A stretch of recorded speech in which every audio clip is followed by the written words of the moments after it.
요즘 들어 사람들의 입에서 늘 그치지 않는 말들이 있죠. 살기 참 힘들다. 갈수록 어렵다. 뭐 이런 말들이 끊임없이 나옵니다. 모든 분야 마찬가지죠. 정치가 참 혼란스럽다. 경제가 너무 어렵다. 뭐 사업하는 분들조차도 자 사업하기 참 힘들다. 뭐 자영업자들 가운데서도 뭐 장사가 잘 된다. 그런 사람이 거의 없습니다. 그만큼 이제 살아가는 게 힘들다는 얘기죠. 근데 진짜 힘든 것은요, 경제적인 어려움만이 아닙니다. 사람들의 마음에 여유가 없어진 거예요. 평안이 없어졌어요. 행복이 없어요. 안식과 안정이 없어요. 그러면 가정은 가정대로 행복합니까? 그렇지 않습니다. 이혼율은 급증합니다. 청소년 방황은 끊임없이 이어지고요. 여러분, 우리나라가 전 세계 가운데 OECD 국가 가운데 청소년 자살률이 1인 거 아십니까?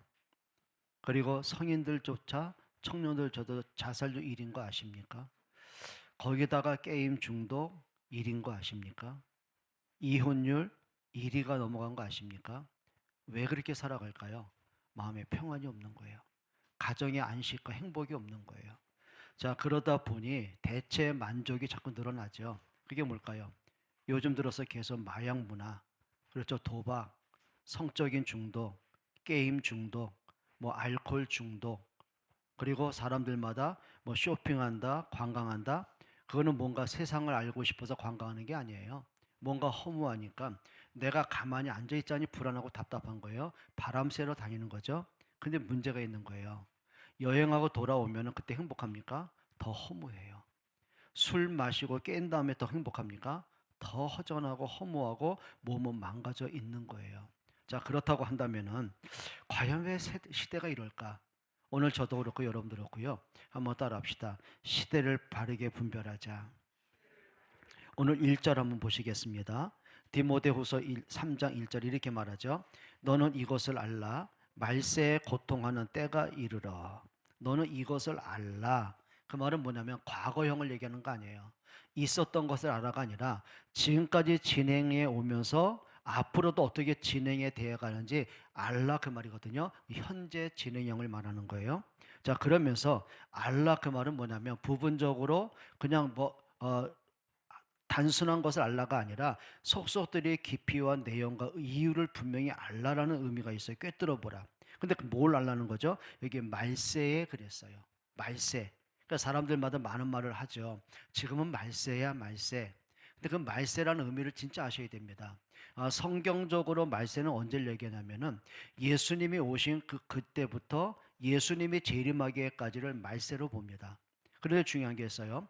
예수님의 재림하는 그때를 이제 말세 종말 그렇게 말합니다. 종말의 때죠.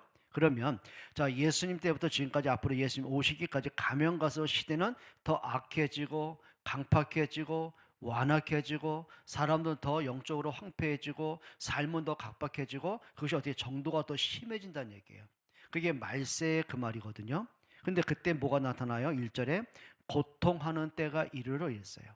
고통하는 때. 그 말은 뭐냐면 그냥 일시적인 멈춤의 고통을 얘기하는 게 아니에요. 사람이 단순히 감기 들어 낫는 고통 그게 아니라 본인은 이유도 모르는 알지도 못하는 가정에 끊임없이 밀려오는 이 재앙을 원인도 알지 못하는 근데 더 큰 문제는 뭐냐면 끊임없이 밀려오는 반복되는 그 문제를 나는 해결할 능력이 없는 거예요. 그냥 지켜만 보고 자포자기한 상태로 인생을 살아가는 문제가 참 많은 거죠. 여기 고통, 그 헬라어로 뭐냐면 칼레포이란 말이거든요. 근데 그 뜻은 뭐냐면 다루기 힘들다. 그리고 위험하다. 사납다. 이런 거예요. 여러분 사람이 마음의 우울과 공황장애와 이런 막 허무함이 밀려올 때는요. 다루기가 쉽든가요? 내가 뭐 잊어버린다고 잊어지든가요? 아니요, 그게 내 인생을 덮쳐버리는 거예요. 그게 사납다. 그게 다루기 힘들다 그 말입니다. 여러분 가정에 오는 재앙의 문제들, 자녀들의 방황하는 문제들, 부모가 이렇게 딱 단도리하고 막고 해결할 수 있나요? 아니요, 그냥 가슴만 치는 거예요. 그게 뭐죠? 사나워요. 내가 다스릴 수가 없어요. 그런 문제를 얘기하는 거예요. 여러분 지금 전 세계 전쟁과 난리가 막 끊임없이 오지 않습니까? 전쟁의 문제들. 그럼 전쟁 터졌을 때 사람들이요, 자기가 뭐 알아서 살아가고 알아서 피해갑니까? 아닙니다. 언제 내가 죽음을 당할지 모르는 거죠. 여러분, 그게 뭐예요? 그게 사나운 위험한 낭폭한 그 말이거든요. 그래서 오늘 성경이 말씀하는 말세에는 고통하는 때가 이른단 말은 뭐냐면, 내가 막을 수 없는, 어떻게 해볼 도리가 없는, 그냥 내가 앉아서 당할 수밖에 없는 재앙의 문제를 얘기하는 거예요. 자, 그러면 우리가 이 시대를 살아가면서 시대를 바르게 좀 분별해야 됩니다. 힘들다, 살기가 두렵다. 요즘 많은 분들이 말합니다. 밤길 혼자 는게 두렵다. 그냥 그걸로 끝나면 안 되는 거예요. 바르게 답을 찾고 거기에 대한 대응할 힘을 좀 가지셔야 되는 거죠. 자, 첫 번째입니다. 한번 따라 합시다. 세상을 바로 보자. 여러분, 성경에서 좀 답을 찾아야 됩니다. 성경에서 뭐라고 말하냐면 1절 다시 한번 읽어봅니다. 너는 이것을 알라. 말세에 고통하는 때가 이르러 그랬습니다. 말세에 고통하는 때가 이르러. 그러면 지금 우리가 21세기를 살아가잖아요. 뭐가 부족합니까? 요즘은 또 AI 시대가 된 거예요. 그렇죠. 사람들이요, 내 지식과 내 두뇌와 내 능력 밖에 일을 하는 거예요. 그러니까 이게 벌써요, 최첨단의 과학의 시대가 됐어요. 이런 시대를 우리가 살고 있는 거죠. 근데 문제는 과학은 최첨단으로 발전되는데 사람들의 영적 문제는 더 심각해지고 더 황폐해지는 거예요. 여러분, 과학으로 어떻게 인간의 운명을 해결하겠습니까? 사람이 그렇게 많은 지식을 갖고 있어요. 좋은 대학을 나왔어요. 많은 스펙을 갖고 많은 성공을 했어요. 근데 이상하죠. 그 마음의 허무함과 외로움과 우울함을 그 지식으로 해결할 길이 없는 거예요. 어떻게 할 겁니까? 경제적으로는 풍성해집니다. 그런데 사람들은 더 살기가 어렵다는 거예요. 왜 그럴까요? 자, 지금은 문화 수준이 너무 발달됐어요. 근데 중요한 게 있습니다. 가정의 웃음이 사라져요. 행복이 사라져요. 서로 가족 간의 사랑과 신뢰와 존경이 더 깨져가고 있어요. 가정은 붕괴되고 있어요. 뭔 얘기인지 아십니까? 세상에서 벌어지는 사건들의 모든 문제는요, 과학의 힘으로, 지식의 힘으로, 사람들의 능력으로, 인격으로는 해결할 수가 없다는 거예요. 그러면 오늘 2절 한번 보실까요? 2절에 이렇게 말씀합니다. 다 같이 한번 읽어봅니다. 사람들이 자기를 사랑하며 돈을 사랑하며 자랑하며 교만하며 비방하며 부모를 거역하지 아니하며 감사하지 아니하며 거룩하지 아니하며. 이게 무슨 말일까요? 사람들이 누굴 사랑한다고요? 자기를 사랑한다. 그럼 내가 나를 사랑하지 누가 나를 사랑하겠습니까? 그런데 나의 자존감, 내 삶의 유익함, 내 삶의 바름, 그 사랑을 얘기하는 게 아니에요. 삐뚤어진 사랑, 왜곡된 사랑, 그릇된 사랑을 얘기하는 거예요. 자, 무슨 말일까요? 자기를 사랑한다는 말은 뭐냐면 하나님 없는 내가 하나님 되고자 하는 자기 사랑이에요. 여러분, 최초의 인간 아담의 문제가 뭐죠? 어느 날부턴가 그 마음속에 하나님과 멀어지기 시작해요. 그 삶 속에 하나님을 지워버리기 시작해요. 그리고 헛된 욕망, 헛된 욕심, 헛된 생각과 악한 생각에 사로잡힙니다. 이렇게 보는 거죠. 내가 왜 선악과를 먹으면 안 되냔 말이에요. 왜 선악과를 먹으면 안 되지? 선악과를 어떻게 하면 내 것으로 만들지? 그것이 이제 욕심이 시작돼 어떻게 하죠? 교만에까지 간 거예요. 내가 하나처럼 높아지겠다는 그 생각들. 그게 뭔지 아십니까? 나를 창조하신 하나님을 지워버리는, 내가 하나님이 되고 내 인생 내가 주인 되는, 그게 뭐죠? 자기를 사랑하며, 그 말입니다. 근데 사람들이요, 어느 정도 자기 사랑하냐면요, 너무너무 이기적이에요. 여러분, 고슴도치 사랑이란 말 아십니까? 여러분, 고슴도치가요, 부드러운 털은요 자기를 향하게 한다고 그래요. 그런데 찌르는 가시는 밖을 향합니다. 그리고 찔러요. 뭘까요? 자기에 대해서는 굉장히 관대해요. 자기를 위해서는 아낌이 없어요. 그런데 남의 고통과는 관계가 없어요. 남을 짓밟아야, 남을 무찔러야, 남을 해쳐야 내가 이득이 되는 거예요. 그게 뭘까요? 자기만을 위해서 살아가는 시대. 그것이 우리의 삶의 모습이죠. 지난번에 어떤 분이 그러더라고요. 그렇게 믿었던 친구한테 자기가 수십억의 사기를 당했대요. 너무 믿었대요. 그리고 동업을 했대요. 그리고 자기는 밖으로만 뛰었대요. 쉽게 말하면 이제 많은 거래처 찾아다니고 더 뭡니까 사업을 확장시키는 데만 신경 쓰고 안에 모든 것들은 친구한테 맡겼다는 거예요. 근데 어느 날 보니까 자산이 없더래요. 이 친구가 빼돌렸는데 나중에 연락도 안 하더라는 거죠. 너무너무 견디기 힘든 생각을 하더라고요. 믿었어요. 여러분, 사람이요, 그렇게 오랫동안 사랑했고 믿어왔고 함께했던 사람들이요, 뭐 때문에요? 자기를 사랑해요. 나의 이익을 위해서라면. 여러분, 이게요 세상의 이치라는 거 아시겠습니까? 그러면 세상을 보면서 세상이 왜 이래? 그러면 안 되는 거예요. 세상이 그럴 수밖에 없는 영적인 분별력을 바로 갖고 있어야 돼요. 또 오늘 성경에 보면 뭐라 했죠? 2절에 뭘 사랑한다고요? 돈을 사랑하며. 자, 한번 여쭤볼게요. 여러분, 돈 싫어하는 분 있습니까? 있어요? 지난번에 어떤 집사님이 저한테 그러다고요. 목사님 오랫동안 봤지만 돈을 되게 싫어할 것 같아요. 속으로 멍청한 놈. 돈 싫어하는 놈이 어디 있습니까? 돈은 좋아해야 됩니다. 근데 뭐가 돼야 돼요? 돈이 우선되면 안 되는 거예요. 여러분, 사람이요, 돈이 있어야 자녀 키우잖아요. 돈이 있어야 내가 인생을 살아가잖아요. 돈이 있어야 우리 후대들을 세워가고 우리가 선교도 하고 많은 일을 할 수 있잖아요. 그럼 성경에 보면은 돈을 사랑하며 그 말은 뭘까요? 돈이 우상이 되는 거예요. 성경에 뭐라고 하는지 아십니까? 디모데전서 6장 10절 이렇게 말합니다. 돈을 사랑함이 일만 악의 뿌리가 되나니 이것을 탐내는 자들은 미혹을 받아 믿음에서 떠나 많은 근심으로서 자기를 찔렀도다. 사람의 삶의 존재 목적이 뭘까요? 돈 때문인 사람 많죠. 돈이 있어야 살고 돈 없으면 무시당하고 이런 생각 참 많이 합니다. 그리고 어릴 때 우리 부모들이요, 자녀를 키울 때 뭐라고 가르칩니까? 성공해야 돼. 너 잘 돼야 돼. 그래야 무시당하지 않아. 많은 부모들이 자녀를 교육 그렇게 합니다. 여러분, 나쁜 건 아니겠죠. 성공하는 게 맞지 않습니까? 그러면 성공의 기준은 뭘까요? 누구보다 높은 자리에 올라가는 겁니다. 누구보다 권력 갖는 겁니다. 누구보다 더 많은 돈을 버는 겁니다. 그래야 네가 잘 살 수 있어. 먹고 싶은 거 먹고 사고 싶은 거 사고 놀고 싶은 거 놀고, 그게 사람의 기준이 돼버리는 거예요. 어느 날 보니까 돈 때문에 사는 인생이 되더라고요. 여러분, 돈 때문에 사는 사람이 아니라 따라합시다. 관리하자.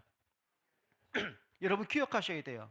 하나님이 우리에게 경제의 복을 주신다면 왜 주셔야 될까요? 단순하게 세상 모든 사람들이 돈 없이는 못 사니까 너도 돈 가져야 돼, 그것 때문에 주셨을까요? 아닌 거예요. 이렇게 한번 보십시다.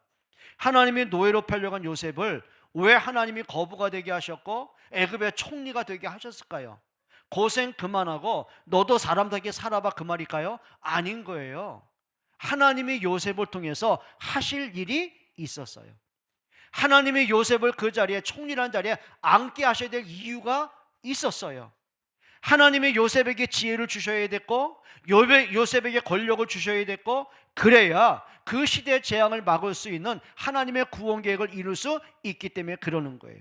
그러면 하나님이 우리에게 축복할 이유가 있는 그 응답을 여러분이 받으셔야 되는 겁니다. 근데 오늘 디모데후서에 말세에 고통하는 때가 이르는데 그 고통 가운데 하나가 뭐라고요? 사람들이요, 돈을 사랑하는 거예요. 얼마만큼 사랑하는지 아십니까? 부모도 없어요. 형제도 없어요. 여러분, 우리나라 대기업들의 모든 대기업의 가족들의 문제가 뭐죠?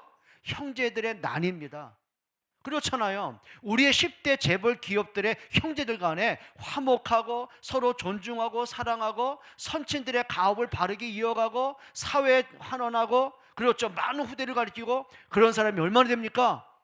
형제들이요, 다 원수처럼 지내요. 왠지 아십니까?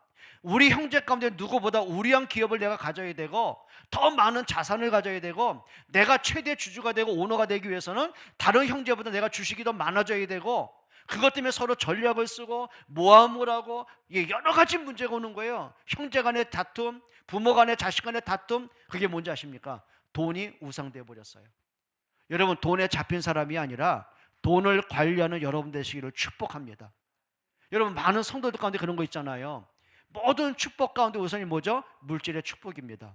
경제입니다. 물론 받기를 축복합니다. 근데 더 중요한 게 있습니다. 물질 때문에, 돈 때문에 하나님을 믿는 여러분 되지 않았으면 좋겠어요. 그래요. 하나님 나를 축복하는 모든 기준, 건강, 돈, 이게 우선입니까? 그게 아니기를 축복합니다. 만약에 그게 우선이었다면요, 믿음의 사람의 특징, 특히 초대교회는요, 하나같이 저주받은 사람이에요. 하나같이 거지였어요. 하나같이 하나님이 버린 사람들. 왜요? 그 당시는 출교를 당합니다. 예수 믿는 이유 때문에 집에 살 수가 없어요. 출교입니다. 감옥입니다. 그렇죠. 사형 선고당합니다. 많은 재산을 몰수당합니다. 심지어는요, 사도행전 8장에 보니까 예수 믿는 것 때문에 핍박이 옵니다. 성경에 뭐라 그랬죠? 사도 외에는 모든 성도와 중지자들이요 다 뿔뿔이 흩어졌어요. 그래서 성경 디아스 포라라고 말하는 거예요. 흩어진 유대인들. 믿음 하나 때문에 핍박이 왔어요. 믿음 하나 때문에 재산도 버리고 갔어야 됐어요. 그럼 그들은 저주입니까? 그게 아니더라고요. 여러분, 우선순위가 바뀌는 여러분 됐으면 참 좋겠어요. 돈을 사랑하는 사람이 아니라 돈을 관리하는 여러분 되기를 부탁합니다. 또 2절에 뭐라 그랬죠? 따라합시다. 감사하지 아니하며. 뭐예요? 감사가 사라져요. 여러분, 영적 문제에 많은 사람의 특징이 있습니다. 감사가 절대 없습니다. 모든 것이 원망과 울분과 분노와 신경질밖에 없습니다. 그들에겐 감사라는 단어가 없습니다. 감사가 없어요. 왠지 아십니까? 영적인 황폐가 와 있어요. 정신적인 문제가 와 있어요. 여러분, 말세가 되면 될수록 사람들이요 영적으로 무너진 것뿐만 아닙니다. 인격도 파괴되고 생각도 무너지게 됩니다. 그럼 뭐가 생길까요? 감사가 없어요. 여러분, 가정에서도 그 여러분 감사가 좀 회복되길 축복합니다. 우리가 살다 보면 감사할 게 얼마나 많습니까? 그런데 감사는요 잊어버려요. 원망할 것만 생각나요. 감사는 잃어버려요. 서운한 것만 생각이 나요. 그게 말세를 살아가는 시대 사람들의 문제가 되는 거예요. 여러분, 하나님 앞에 진짜 감사가 되길 축복합니다. 그래요. 내가 무슨 자격이 있어 구원 받았습니까? 내가 무슨 조건이 좋아서 하나님이 선택하셨습니까? 절대 우리 그런 사람 아니잖아요. 하나님을 떠난 삶이었고 죄 가운데 빠진 삶이었고 하나님을 대적하던 삶 아닙니까? 그럼에도 불구하고 하나님이 우리를 구원하기 위해서요 당신의 독생자 그리스도를 이 땅에 보내셨습니다. 그리스도의 십자가의 죽으심 때문에 우리에게 생명을 주셨습니다. 그거 하나만 가지고도요 감사할 수가 있습니다. 여러분, 신약 성경 가운데 가장 고난받고 핍박받고 어려움 당한 사람이 누구였을까요? 바울이었습니다. 그래요. 그 사람은 핍박받을 이유가 없는 사람이었어요. 그런데 중요한 게 있습니다. 예수 그리스도를 만난 이후에 전도자의 삶을 살아가면서 그 과거의 모든 경력을 다 버렸습니다. 그러니까 빌립보 3장이 뭐라냐면 내가 모든 것을 배설물로 여긴다고 그랬어요. 이것 때문에 내가 어떤 세상 것 때문에 복음을 가리는 문제가 있다면 내가 배설물처럼 여기겠다고 했어요. 그 다음부터 핍박이 시작됐습니다. 그런데 중요한 게 있죠. 그 많은 핍박과 고난과 위기 속에서요 그 속에 감사가 끊이지 않았어요. 성경은 뭐라고 합니까? 범사에 감사하라. 항상 기뻐하라. 내가 너에게 다시 말하노니 기뻐하라. 감사하라. 내가 너희를 생각하면 감사하고 내가 너희를 생각할 때 기뻐하면 끊임없는 감사와 기쁨이 회복됐습니다. 뭐 때문일까요? 하나님이 나 같은 인간을 구원하신 그 하나만으로도요 그 때문이라도요 감사가 끊임없이 나오더란 얘기죠. 여러분, 감사 회복하기를 축복합니다. 그래요. 또 2절에 뭐라 그랬죠? 거룩하지 아니하며. 여기 거룩하지 않으면 경건하다, 행동이 바르다, 그 차원이 아닌 거예요. 거룩하다는 말은 뭘까요? 자, 구별됐다는 거예요. 거룩은 딱 구별됐다는 거예요. 구별은 뭘까요? 내가 혼자서 무인도가 산다는 얘기입니까? 아니요. 내가 세상에는 살지만 구별된 모습을 갖고 있는 거예요. 이렇게 보시면 됩니다. 요셉이 애굽의 노예로 팔려갑니다. 그럼 삶은 비참합니다.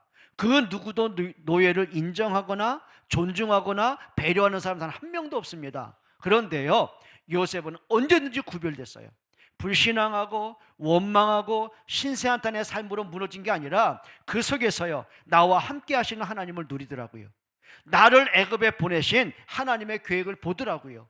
심지어는 자기를 노예로 팔았던 그 형제들을 만났을 때도 나를 팔아버린 그 악한 형들로 본 것이 아니라 하나님의 선한 계획으로 형들을 보더라고요. 뭐라고 합니까? 형들이 나를 판 것이 아니고 하나님이 생명을 구원하라고 나를 앞서 보내셨습니다. 살아가는 모습들이, 생각하는 기준들이, 모든 것이 뭐예요? 구별됐어요. 그래서 의도적인 게 아니에요. 진짜 하나님을 만나고 보니, 하나님이 하시는 일을 보니, 하나님의 능력을 확인하고 보니, 내가 환경 때문에, 문제 때문에, 사람 때문에 내가 이렇게 살아갈 이유가 없음을 발견한 거예요. 그게 뭔지 아십니까? 구별되는 거예요. 그걸 거룩하다는 얘기예요. 근데 우리 신자들이요, 세상을 살면서요, 이 구별을 자꾸 잊어버려요. 그냥 세상은 돼버려요. 내가 저 사람들처럼 안 하면 손해보는 것 같고, 괜히 뒤처지는 것 같고, 어떻게 할까요? 그러니까 이게 복음 없는 사람처럼 우리가 살아갈 때가 참 많습니다. 여러분, 우리가 세상에 끌려가는 사람이 아니라 세상 앞에 서는 여러분 되기를 축복합니다. 그게 뭐예요? 그게 구별되는 거예요. 근데 사람들이 뭘까요? 거룩하지 않으며, 나를 창조하신 하나님을 잊어버려요. 여러분, 아담과 하와가 거룩하지 아니하며, 언제부터 그렇게 됐죠? 선악과를 보면서부터요. 선악과 때문에 욕심이 생기기 시작할 때부터요. 그 욕심이 생기다 보니 나를 창조하신 하나님을 거역해야만 되는, 말씀과 반대로 가야만 되는, 뭘까요? 생각대로 자기 이익 따라 끌려가는 인생. 그게 뭘까요? 그게 거룩하지 아니하며. 여러분, 언제든지 합시다. 하나님 앞에 서는 믿음의 사람 되기를 축복합니다. 또 세상을 진짜 보셔야 됩니다. 어떤 세상일까요? 지식은 높아지는데 마음에는 왜 이렇게 허무가 밀려옵니까? 왜 이렇게 정신 문제가 더 심각해집니까? 오늘 2절로 6절, 우리가 한번 한 절 한 절 다시 봅니다. 2절에 이렇게 말합니다. 우리가 반복해 읽어보죠. 사람들이 자기를 사랑하며 돈을 사랑하며, 그 다음에 말이 중요합니다. 자랑하며 교만하며 비방하며 부모를 거역하며 그랬어요. 이게 뭘까요? 여기에 자랑하며, 뭘 자랑했다는 얘기일까요? 사람의 예를 들면 저도 우리 손자들 보니까요, 자꾸 누구한테 얘기하고 싶어져요. 우리 아이들 자꾸 누구한테 사진 보여주고 싶어요. 그걸 자랑하며 그 말입니까? 그게 틀린 겁니까? 성경에 그걸 얘기하는 게 아니에요. 여러분, 다윗이요, 믿음의 사람 아닙니까? 그 고난과 핍박과 어려움 속에서도요, 진짜 하나님의 앞에서 바로 섰던 믿음의 승리자가 아닙니까?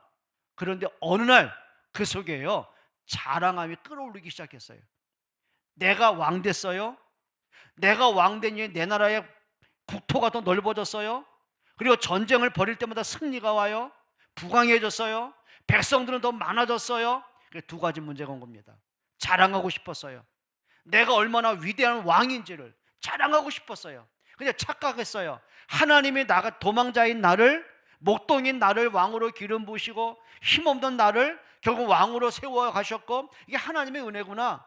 하나님이 나를 통해 나라가 번성하고 백성들이 번성하고 나라가 국력이 강해지고, 이게 하나님의 은혜구나.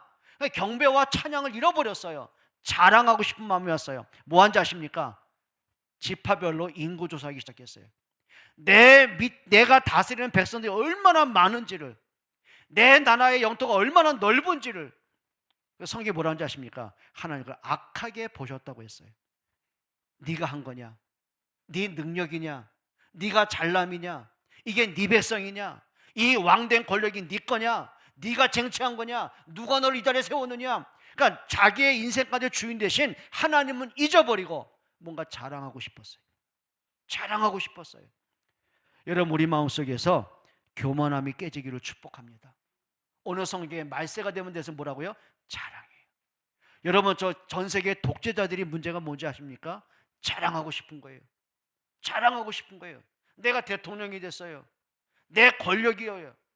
내가 하고 싶은 모든 거 다 해요. 그리고 모든 거 자랑해. 그 지는 게 뭡니까? 화려한 자기의 저택, 화려한 삶, 이런 거 자꾸 자랑하고 싶은 거예요. 그걸 뭐라고 합니까?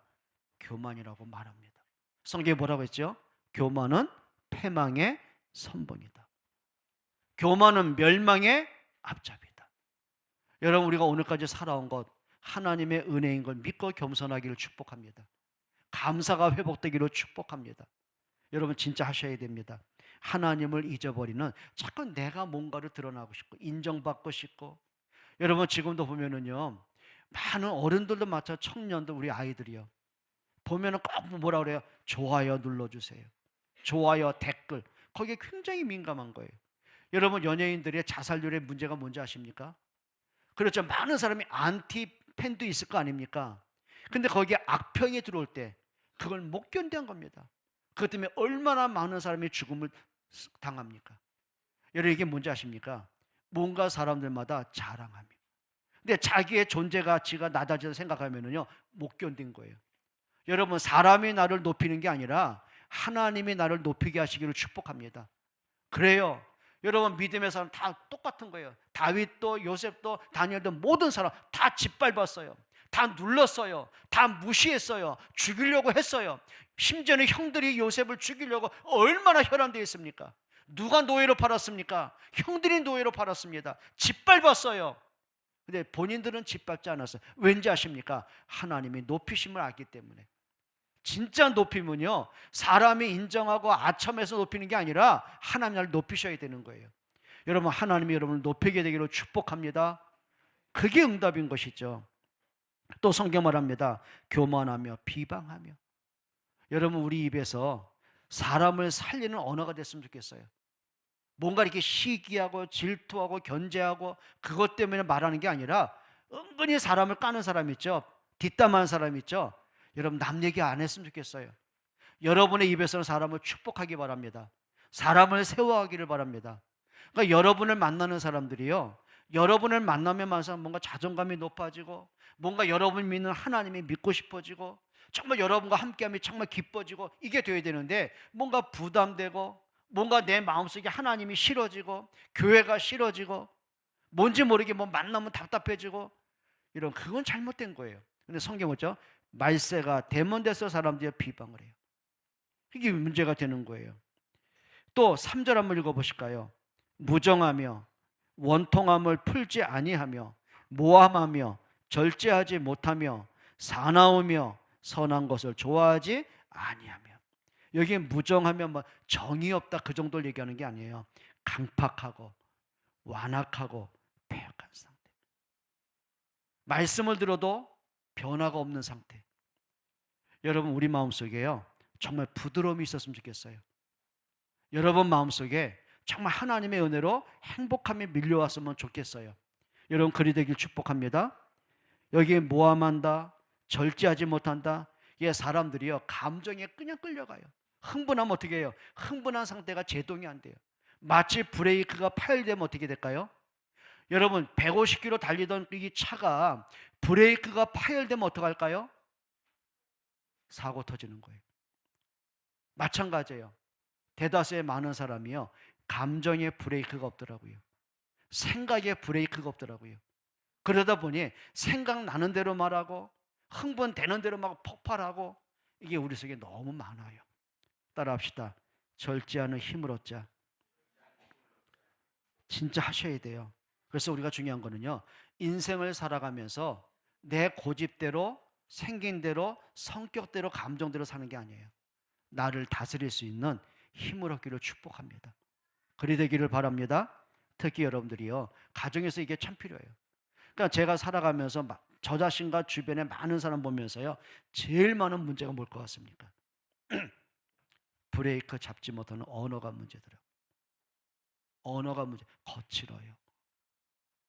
상대방이 들을 때 이게 칭찬인지 욕인지 비방인지 분간이 안 될 만큼, 말에 질서가 없는 사람들이 굉장히 많잖아요.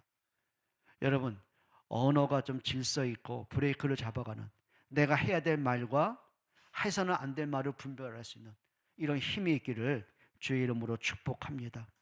그리고 8절 한번 읽어보시죠. 이렇게 말씀합니다. 8절 다 같이 읽습니다. 얀네와 암브레가 모세를 대적한 것 같이 그들도 진리를 대적하니. 뭘 대적해요? 진리를 대적해요. 하나님의 말씀에 대해서 자꾸 뭔가 자기 생각으로 딴지 걸어요. 그게 교회 안의 문제를 얘기하는 거예요. 이거 불신자를 얘기하는 게 아니거든요. 대다수의 많은 사람들이요, 말씀을 듣기는 듣잖아요. 근데 내 생각과 맞지 않으면 그 말씀을 자꾸 거부하는 사례가 굉장히 많죠. 근데 그 다음 말을 보세요. 이 사람들은 그 마음이 부패한 자요, 믿음에 관하여는 버림받은 자들이라. 믿음에 관해서는 뭐한 자들이라고요? 버림받았대요. 여기 버림받은 자라는 그 헬라 원뜻이 뭐냐면요, 이런 내용이 감춰져 있더라고요. 여러분, 순금의 함량을 이제 우리 재잖아요.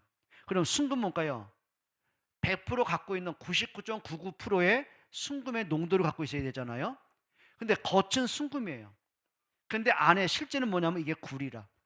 구리에다가 순금처럼 보이게 만든 것, 그걸 얘기하는 거예요. 그럼 이렇게 보는 거죠. 순금의 함량을 재는 기준에서 가짜로 판명이 되면 쓸모가 없어 버려졌다, 그 뜻이에요. 그러니까 믿음의 가나에는 버림받은 자, 그 말은 뭐죠? 하나님이 많은 기회를 주셨어요. 우리가 평생을 살아가면서 80년, 90년, 100년의 인생을 살아가면서 하나님이 얼마나 많은 기회를 줬겠습니까? 하나님이 얼마나 말씀을 듣게 하셨습니까? 얼마나 하나님의 은혜가 그 속에 삶에 함께 하셨습니까? 근데 본인은 그걸 알지 못하는 거예요. 자기 생각밖에 없어요. 자기 기준밖에 없어요. 그러니까 하나님도 필요 없어요. 그냥 급할 때는 하나님의 도움이 필요한 건 알겠는데 그냥 하나님을 이용할 뿐이에요. 그 삶 속에 하나님이 나의 하나님이시고 내 생명의 주관자이시고 내 인생의 시간표대로 인도하시는 하나님이시면 절대 주권자임을 인정하지 않아요. 그러다면 어떻게 되죠? 성경에 보면 믿음에 관하여는 버림받은 자들이라. 여러분, 하나님이 가인에게 얼마나 많은 기회를 주셨습니까? 그 아버지 아담을 통해서 그렇죠, 어린 양의 그 의미를, 가죽옷의 비밀을, 여자의 후손이 된 비밀을 계속 전달하게 하셨어요. 그러면 태어나서부터 성장하면서 얼마나 말씀을 듣겠습니까? 그리고 나서는 그 마음속에는요, 언제든지 그 기준이 뭐냐면 자기가 기준이에요. 내가 원하는 대로, 내가 편리한 대로. 그 예배 실패되잖아요. 그러면 하나님이 깨닫게 하시는 거 아닙니까? 기회 주시는 거죠. 그러면 동생 아벨이 하나님께 예배가 성공되고 나는 실패됐다? 이유는 뭘까? 분별하는 기회를 주신 거예요. 근데 그것도 거의 더 차요. 또 가인 동생을 돌로 찍어 죽입니다. 밭에 파묻어 버립니다. 근데 하나님 또 기회를 주십니다. 가인아, 네 아우가 어디 있느냐? 근데 가인 또 걷어차요. 이렇게 말합니다. 내가 아우를 지키는 자입니까? 우리 하나님께 대적을 해요. 그때 하나님이 어떻게 할까요? 그예요. 믿음에 관하여는 버린 자요. 여러분, 정말 저도 그렇고 여러분도 그렇고요, 말씀에 반응하는 힘을 좀 얻으시기를 바랍니다. 크게 두 번째로 보십시다. 세상을 보면서요, 낙심도 할 필요 없습니다. 부러워할 것도 없습니다. 그러나 더 중요한 게 있습니다. 따라합시다. 속지 말자. 속지 말아야 돼요. 세상은 왜 이럴까?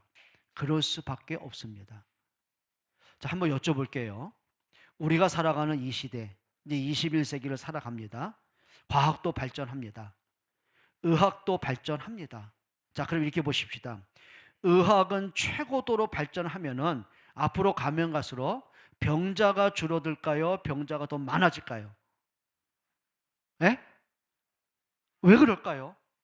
왜 의학은 발달할까요? 아픈 사람 없게 하려고 발전하는 거 아니에요? 근데 더 많아져요. 불치병자, 희귀병자, 고질병자, 난치병자 더 많아져요. 여러분 기억하셔야 됩니다. 여러분, 나라마다 막 사회 막 투자하고 막 여러 가지 투자하고 발전시키고 합니다. 경제 발전시키려고 하고 아이들 가르친다고 하고 많은 발전시킵니다. 그러면 앞으로 이 나라와 전 세계가 가면 갈수록 평화로운 나라, 행복한 나라, 살기 좋은 나라가 될까요? 아니면 더 힘들어질까요, 도대체? 왜 그럴까요, 도대체? 과학이 발달해 갑니다. 그럼 과학을 발전시킨다는 말은 뭘까요? 사람 살아가는데 편리 때문에 그런 거 아닙니까? AI 왜 발전됩니까? 사람의 힘든 것을 하지 않고 모든 것을 AI에게 맡기려고 하는 거 아닙니까? 로봇에게 맡기는 거 아닙니까?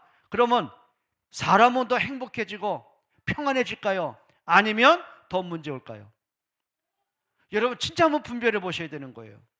세상은요, 역행하고 있으면 알아야 돼요.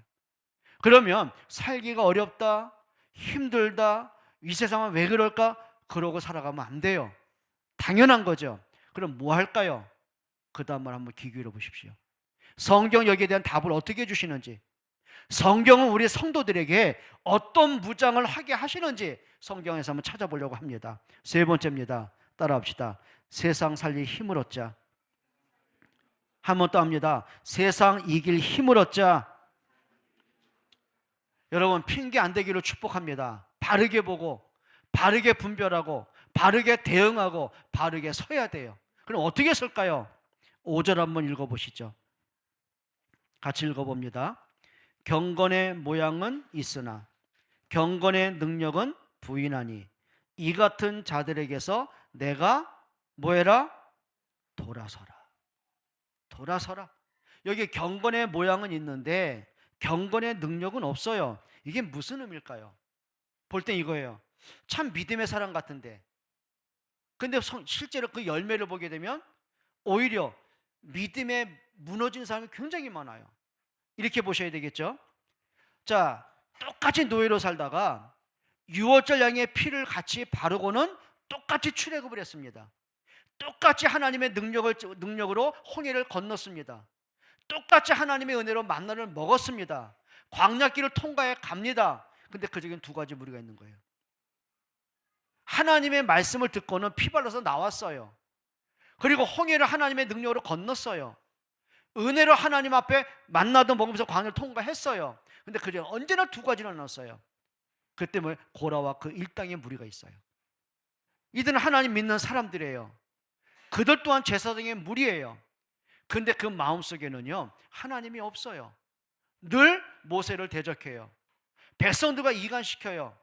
그리고 백성들이 이렇게 선동을 합니다. 야, 모세가 저 시내산에 올라간 지 40일 됐다. 죽었는지 살았는지 우리가 모른다. 우리가 언제까지 우리가 그냥 무기력하게 이 광야에 그냥 가만히 있겠냐. 우리의 지도자를 만들자, 세우자. 그리고 우리를 보호할 신을 만들자. 그리고 뭘 만들어요? 거대한 금송아지 만듭니다.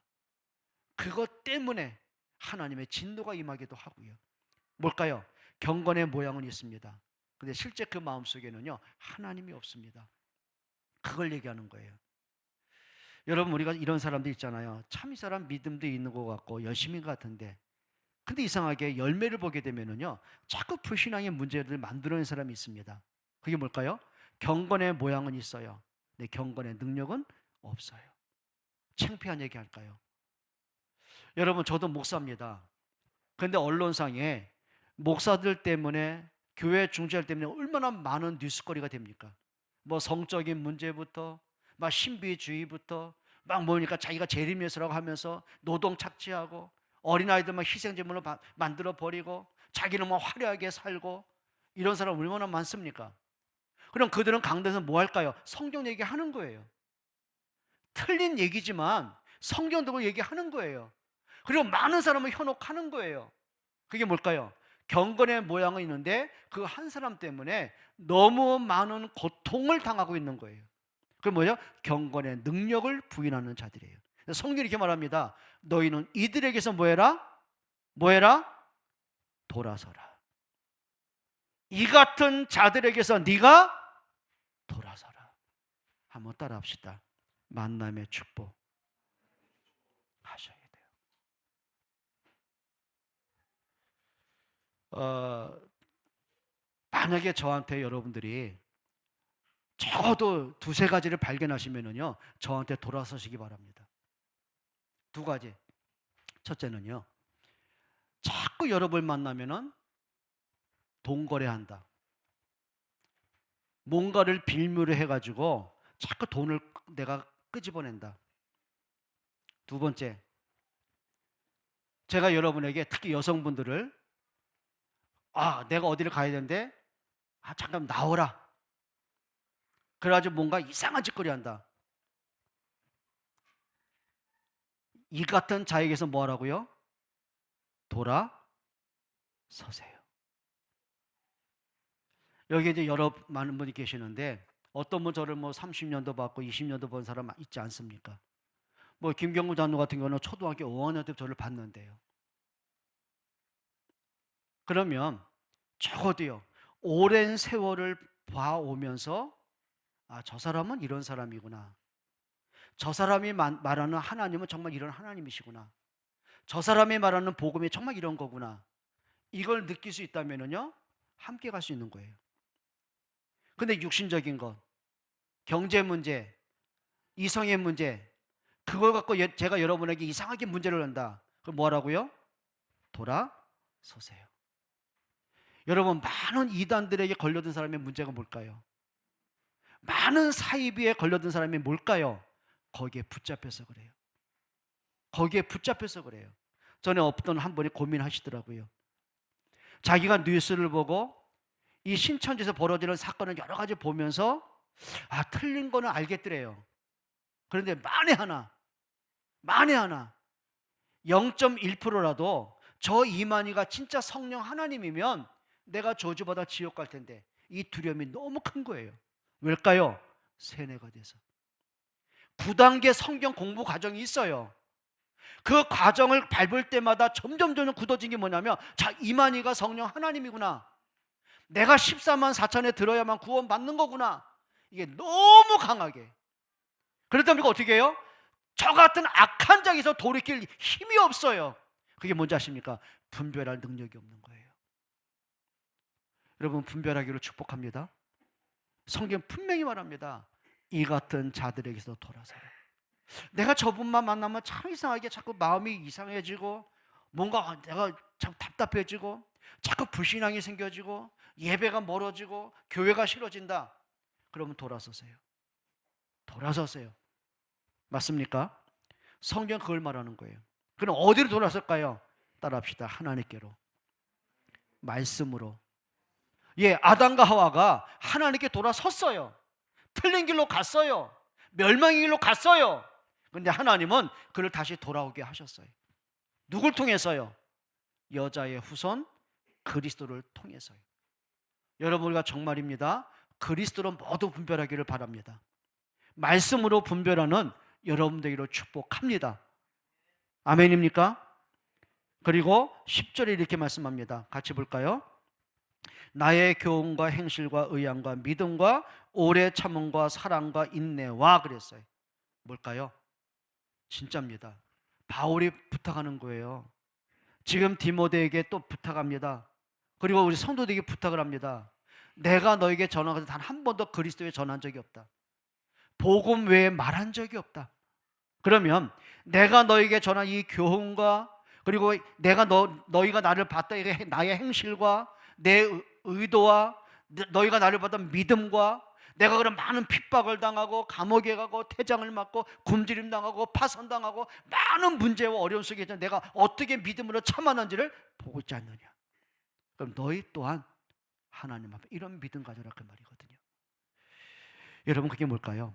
우리 속에 어떤 보이는 조건과 보이는 문제와 내가 의도하고 내가 원했던 것이 아니라, 어느 것이 하나님 앞에 올바름인지, 어느 것이 하나님께 바름인지, 내가 어떻게 하나님 앞에 서야 되는지 바르게 분별하라, 그 말이거든요. 여러분, 바울의 경우가 그거였었어요. 그 많은 핍박들, 유대인과 바리새인과 지도자들이요, 바울에게 원하는 건 하나예요. 그렇게 매를 때려가면서 태장을 쳐가면서 돌로 찍어가면서 감옥에 가두면서 원했던 거 하나예요. 예수 이름 말하지 마, 그거였었어요. 근데 바울은 아니었어요. 그리스도 외에는 말할 것이 없었고, 그리스도 외에는 내가 바라볼 분이 없었고, 그리스도 외에는 내가 신뢰할 일이 없었고, 그리스도 외에는 나의 생명의 주관자가 없었고, 그럼 나는 그리스도만 말하겠다, 그 말이거든요. 그게 바울이 우리에게 말하는 내용들이에요. 그러면서 11절에 이렇게 말합니다. 박해를 받음과, 어떤 박해였어요? 수많은 핍박들, 그리고 고난과, 또한 안디옥과 이고니온과 루스드라, 그래서 당한 일과 어떠한 박해를 받은 것을 네가 과연 보고 알았거니와. 이게 루스드라는 뭘까요? 사도행전 14장에 루스드라에서 전도하는 가운데 유대인들에서 바울을 돌로 찍어 죽인 겁니다. 그런데 하나님은 다시 그를 새 생명을 넣으시니 다시 루스드라의 전도로 가게 하신 겁니다. 그리고 거기서 누굴 만났냐면 디모데를 만난 겁니다. 지금 바울이 그 얘기하는 거예요. 디모데, 너와 나의 만남이 어떻게 되었더냐? 내가 루스드라에서 복음 전하다가 돌에 맞아 죽었지 않느냐? 나를 돌로 친 사람, 나를 성 밖에 내쳐서 들짐승의 밥으로 던졌는데 하나님이 나를 또 생명을 불어넣으시더니 너를 만나게 한 거 아니더냐? 그럼 지금까지 너의 온 여기까지 걸음들이 과연 어떤 걸음이었느냐? 진짜 복음 때문에, 하나님의 은혜 때문에, 하나님의 역사 때문에 오늘 여기까지 온 거 아니냐? 그럼 우리 앞으로 가는 걸음들 어떻게 할 거냔 말이죠. 그게 오늘 바울이 말하는 내용들이에요. 그리고 12절 보시죠. 무릇 그리스도 예수 안에서 경건하게 살고자 하는 자는 박해를 받으려. 여기 예수를 믿는 사람에게 축복이 우리가 그럼 얼마나 좋겠습니까? 경건하게 살고자 하는 자는 박해를 받는다. 그 말은 막 바울처럼 고난받고 돌 맞고 그 말이 아니잖아요. 성경에 사람들은요, 자기가 원하는 게 다 있어요. 편한 길이 있어요. 쉬운 길이 있어요. 자, 쉬운 길. 다른 사람들이 살아가는 것처럼 내가 겉멋술수하고 내가 줄을 잘 쓰고 내가 뭐 사기도 치고 내가 대충 살아가다 보면 뭐 즐기다 보면 그게 더 쉬울 거 아닙니까? 그런데 정말 내가 믿음으로 살려고 보니 나한테 참 어려움도 있을 수 있어요. 그걸 뭐 하자는 거죠? 이런 걸 통과할 수 있어야 돼요. 여러분, 쉬운 일로 살아갈 것이 아니라 복음으로 살아가는 여러분 되기를 축복합니다. 맞습니까? 영적 강함이죠. 그리고 13절이 이렇게 말합니다. 악한 사람들과 속이는 자들은 더욱 악하여져서 속이기도 하고 속기도 하나니. 사람들이 그 악함과 본성은 바뀌지 않는 거예요. 그럼 사람 때문에 내가 실망하고 사람 때문에 상처받고 사람 때문에 시험 들 일이 아닌 거예요. 뭐 하라고요? 하나님 앞에 서라는 거예요. 진짜 그리스도로 결론 내기를 축복합니다. 그리고 결론으로 14절부터 17절에 바울이 이렇게 내립니다. 자, 15절 한번 읽어봅니다. 또 어려서부터 성경을 알았나니 성경은 능히 너로 하여금 그리스도 예수 안에 있는 믿음으로 말미암아 구원에 이르는 지혜가 있게 하느니라. 성경은 뭐라고요? 그리스도 안에서 구원에 이르는 지혜가 있게 한다. 그 말은 뭘까요? 하나님의 성경에만 하나님의 말씀을 기록해 놓으셨어요. 하나님의 성경에만 우리의 구원의 길을 가르쳐 놓으셨어요. 하나님의 성경에서만 그리스도를 만나고 믿고 의지하고 구원받도록 성경에 다 기록해 놓으셨어요. 그럼 우리 삶 속에서 말씀 놓치면 안 되는 거예요. 성경을 많이 읽어라 그 말이 아닌 거죠. 모든 삶의 기준, 삶의 방향, 목적이 성경에서 찾아내기를 축복합니다. 사람이 하는 말에 흔들릴 것이 아니라 하나님 말씀은 뭐라고 하셨습니까? 라고 답을 찾는 거예요. 맞습니까? 그리고 16절에 모든 성경은 하나님의 감동으로 된 것으로 교훈과 책망과 바르게 함과 의로 교육하기에 유익하다. 그리고 17절 결론입니다. 이는 하나님의 사람으로 온전하게 하며 모든 선한 일을 행할 능력을 갖추게 하려 함이라. 이상하죠? 내가 말씀 속에 있는데 말씀을 묵상하는 가운데 그 말씀이 내게 답이 되고 힘이 되고 내 인생의 방향이 보여지고 그게 응답이 되고 하나님이 또 그 말씀을 성취해 가시고 이런 응답들을 우리가 누릴 수 있어야 되는 거예요. 여러분, 말씀이 여러분을 이끌게 되기를, 내가 말씀에 붙잡히게 되기를 주의 이름으로 축복합니다. 기도합니다. 하나님 감사합니다. 세상을 바로 보게 하시고 시대를 바르게 분별하게 하시고 우리가 하나님 앞에 어떻게 서야 되는지를 답을 찾게 하시고 말씀을 통해 결론 낼 수 있도록 은혜 주옵소서. 예수 그리스도의 이름으로 기도합니다.